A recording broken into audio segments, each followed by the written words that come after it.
Año del 92,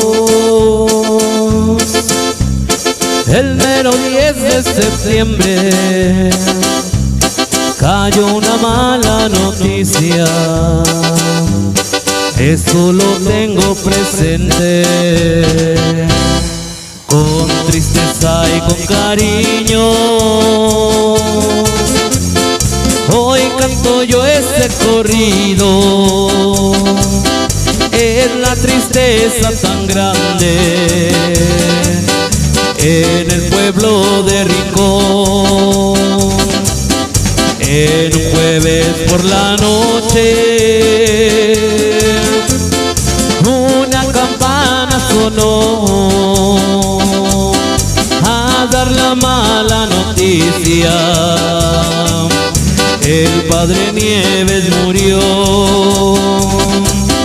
Cuando sonó la campana, todos corrimos a ver, a oír la mala noticia.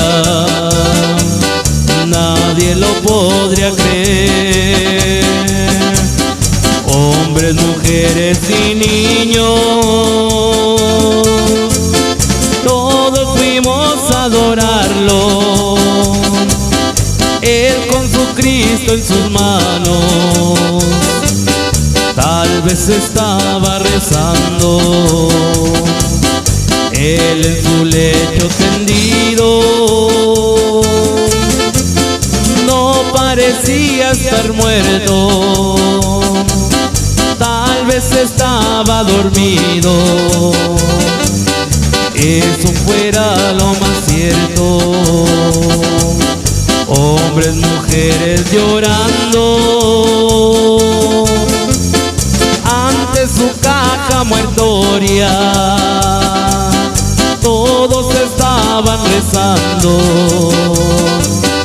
Que Dios lo tenga en la gloria, el que compuso el corrido con esmero y con cuidado.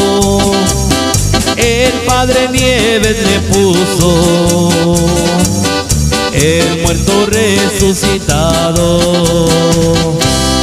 Adiós, padrecito Nieves, no te volveremos a ver. Tu cuerpo solo descansa en el templo San José. Vuela, vuela, palomita, y si no puedes, no vueles. Aquí termina el corrido dedicado al padre Nieves.